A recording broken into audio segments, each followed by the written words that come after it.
بسم اللہ الرحمن الرحیم السلام علیکم ورحمۃ اللہ وبرکاتہ. It's me doctor Zeeshan Wahab from Doctors Pharma channel. امید ہے آپ سب لوگ خیریت سے ہوں گے. آج کا جو ہمارا ٹاپک ہے وہ ہے جانڈس. تو سب سے پہلے ہم جانیں گے کہ جانڈس کسے کہتے ہیں. اس کو ہم اردو میں یرقان بھی کہتے ہیں. And it is basically a yellowish discoloration of the skin, mucous membrane and sclera of the آئی.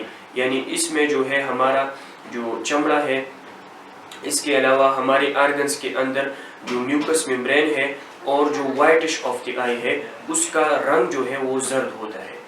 تو ابھی آتے ہیں اس کی کلاسیفیکیشن یعنی اقسام کی طرف کہ اس کی کتنی کلاسیفیکیشن ہے. تو اگر ہم براڈلی دیکھیں تو اس کے دو ٹائپس ہیں. ایک ہے obstructive جانڈس اور دوسرا ہے کیٹارل جانڈس. obstructive جانڈس کس وجہ سے ہوتی ہے؟ جیسا کہ اس کے نام سے ظاہر ہے کہ اس میں کوئی رکاوٹ ہوگی. تو کون سے ایریا میں رکاوٹ ہوگی؟ ہمارے جگر کے نیچے ایک تیلی ہوتی ہے, ایک سیک لائک اسٹرکچر ہوتا ہے, اس کو ہم گال بلیڈر کہتے ہیں, اور اس میں بائل سٹور ہوتا ہے جو کہ ہمارے ڈائجیشن پروسیس میں مدد کرواتی ہے.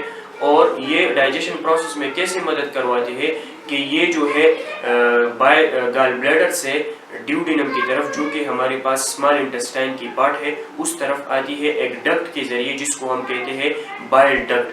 تو جب اس بائل ڈکٹ میں کوئی انفیکشن ہو, اس میں جو ہے کوئی سٹونز وغیرہ ہو اور اس میں کوئی رکاوٹ ہو جائے, تو اس جیسے جانڈس کو ہم کہتے ہیں obstructive جانڈس, یا اس کو اردو میں ہم کہتے ہیں یرقان صدی.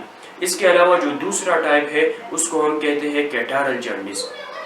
کیٹارل کا مطلب ہے زخم, یعنی اس میں جو ہے جو بائل ڈکٹ ہے یا جو جتنی بھی نالیاں ہے, تو اس میں کوئی انفلیمیشن ہوتی ہے کسی انفیکشن کی وجہ سے. تو اس جیسے قسم آف جانڈس یا اس جیسے ٹائپ کو ہم کہتے ہیں کیٹارل جانڈس. اگر ہم اس کی مائنر کلاسیفیکیشن کو دیکھیں تو اس کے تقریباً 4 اقسام ہیں, جس میں سب سے پہلے ہے پری ہیپیٹک, دوسرا ہے ہیپیٹک, تیسرا ہے پوسٹ ہیپیٹک, اور چوتھا ہے نیونیٹل جانڈس. تو سب سے پہلے ہم آتے ہیں اس ٹائپ کو ڈسکس کرنے کے سے پہلے سب سے پہلے ہم آتے ہیں کہ جانڈس ہوتی کیوں ہے. تو jaundice is basically due to increased level of bilirubin in the blood. ہمارے خون کے اندر جب بیلیروبین ایک ویسٹ پروڈکٹ ہے وہ بڑھ جائے تو اس وجہ سے جانڈس ہوتی ہے. اچھا, بیلیروبین کیا چیز ہے؟ یہ ایک waste product of R B C ہے یا breakdown product of R B C ہے. جب ہماری سرخ خلیوں کی یعنی آر بی سی کی لائف سپین مکمل ہو جاتی ہے تو یہ اسپلین کے اندر جاتی ہے اور وہاں پر اس کی بریک ڈاؤن ہوتی ہے. تو جو تقریباً 80% جو ہیموگلوبین ہے آر بی سی کے اندر وہ تبدیل ہوتا ہے بیلیروبین کو. اور یہ بیلیروبین جو ہے یہ ایک ویسٹ پروڈکٹ ہے, تو یہ جو ہے ہمارے باڈی سے نکلے گا. تو وہ کیسے نکلے گا؟ سب سے پہلے جب یہ اسپلین میں بنتا ہے تو یہ جو ہے بلڈ کی طرف آتا ہے, تو بلڈ یعنی خون میں گردش کرواتا ہے. اس کو ہم وہاں پر کہتے ہیں انکنجوگیٹڈ بیلیروبین. اور یہ جو ہے یہ انکنجوگیٹڈ بیلیروبین یہ موسٹلی زیادہ تر باؤنڈ فارم میں ہوتا ہے. البیومن ایک پروٹین ہے بلڈ پلازما میں, وہاں پر وہ اس کے ساتھ مل کر خون میں گردش کرواتا ہے. تو یہ جو ہے یہ باؤنڈ فارم جو ہے یہ واٹر انسالوبل ہے, یعنی پانی میں یہ حل نہیں ہوتا. تو اس وجہ سے یہ نہ یورین میں جو ہے نکلتا ہے اور نہ ہمارے سٹولز میں نکلتا ہے.